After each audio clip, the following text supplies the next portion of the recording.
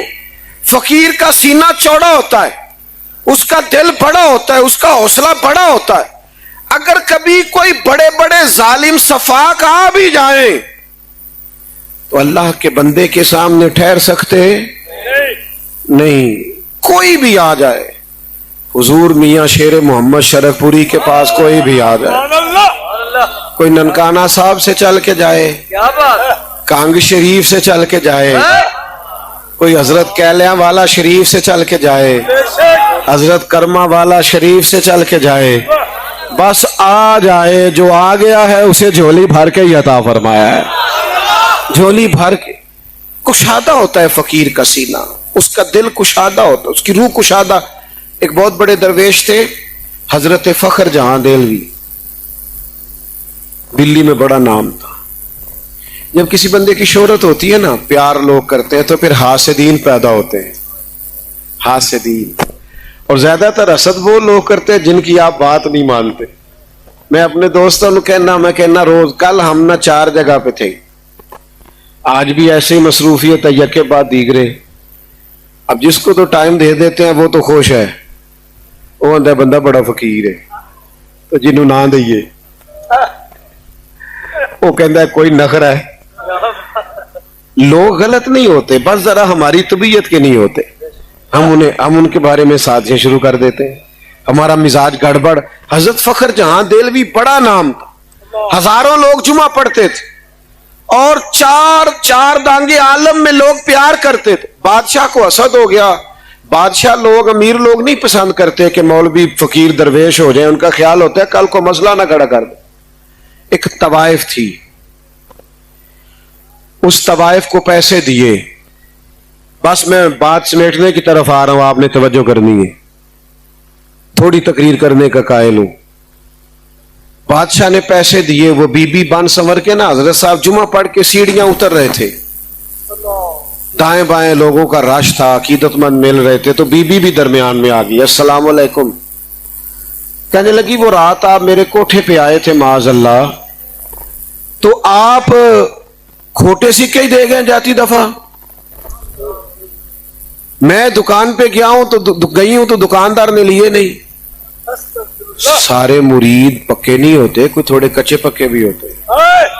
تو اڈی نہیں گل کردا، پر چلو جدی گھر نہ سمجھ تسی بھی جاؤ. سارے پکے، کوئی تھوڑے بہت کچے پکے بھی ہوتے ہیں. تو وہ کچے پکے مرید سوچنے لگ گئے کہ جناب واقعی بابا جی رات کو کہاں ہوتے ہیں؟ یہ تو کبھی پوچھا ہی نہیں، یہ رات کو کہاں ہوتے ہیں؟ وہ یہ جو لوگ اداکاری کرتے ہیں یہ بھی کمال ہی کرتے ہیں. اس نے کمال اداکاری کی. کہنے لگی بابا جی وہ رات آپ کھوٹے سکے دے گئے.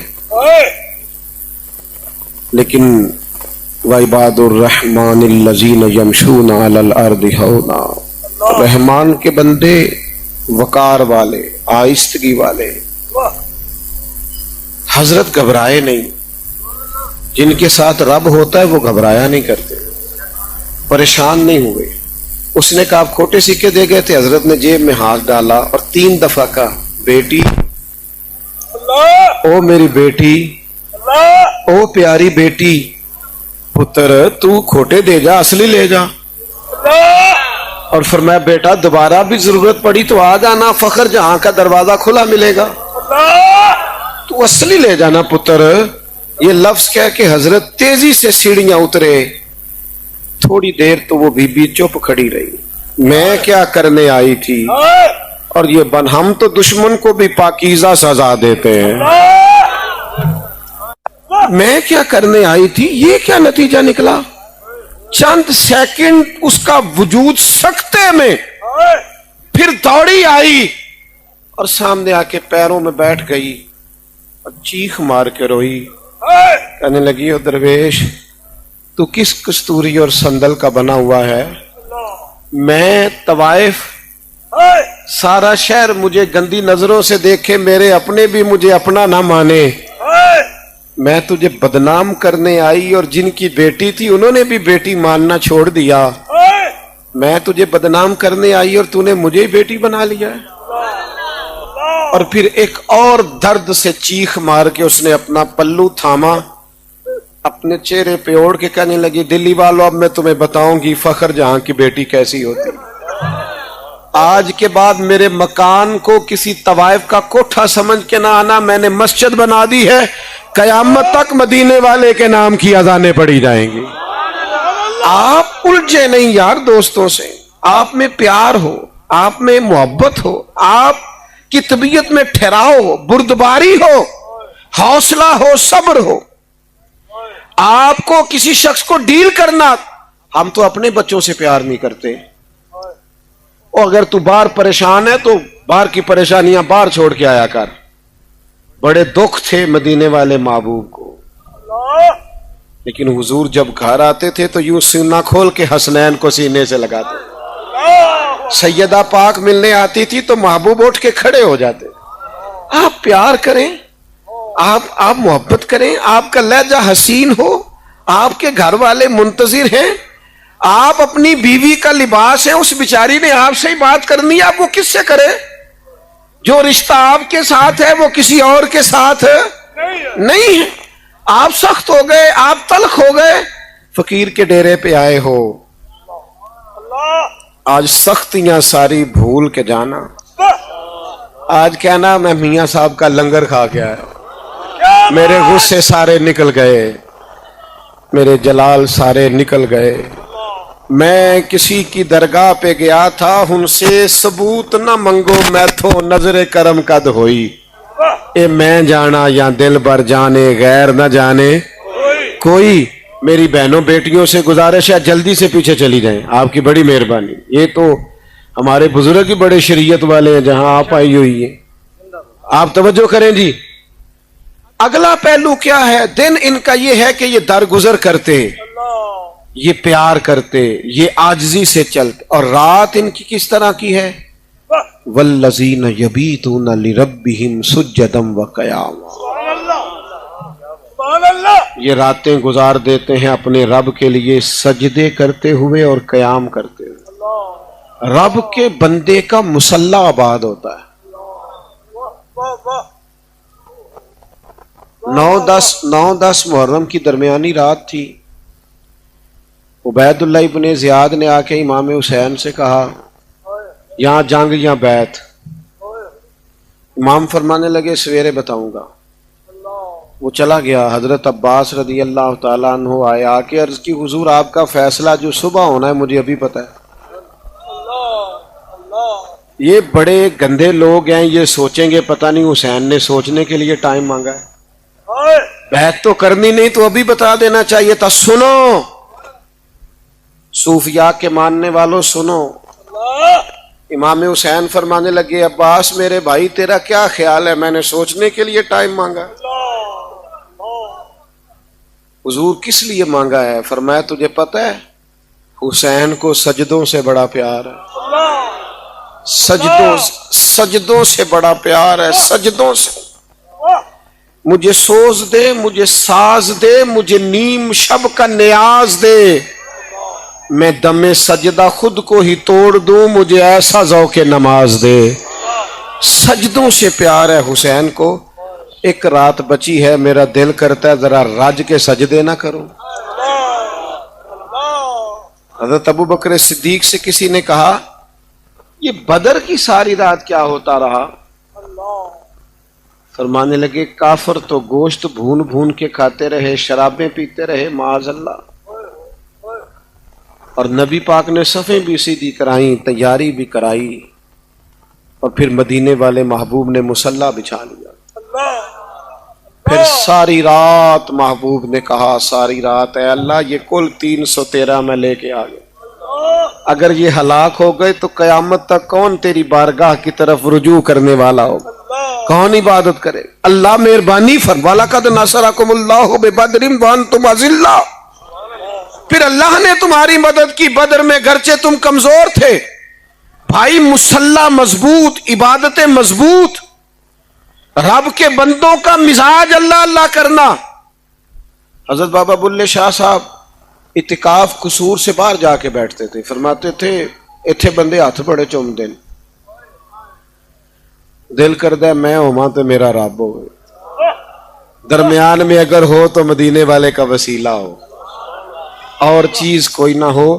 دور جانا چاہتا ہوں تھوڑا سا اپنے رب کی یاد کے لیے, دل کرتا ہے اٹھ بلیا چلو تھے وسیے جتھے وس دے نہیں سارے انے, نہ کوئی ساڈی ذات پچھانے نہ کوئی سانو منے. دل کرتا ہے بھائی تیری عبادتیں, تیرا مصلی پہ بیٹھنا. بعض لوگ کہتے ہیں دعاؤں سے کیا ہوتا ہے؟ میں نے کہا دعا حضور مانگ دے تو عمر جیسا بندہ دین کو ملتا ہے. ہاں حضرت عمر جیسے لوگ آتے ہیں دعاؤں کی برکت سے. تجھے پتہ ہی نہیں اگر تیرے پیچھے کوئی دعا ہو تو پھر انقلاب کتنا آتا ہے. کوئی بیٹھا ہوا مجھے دور دعا دیتا ہے, میں ڈوبتا ہوں پر سمندر اچھال دیتا ہے.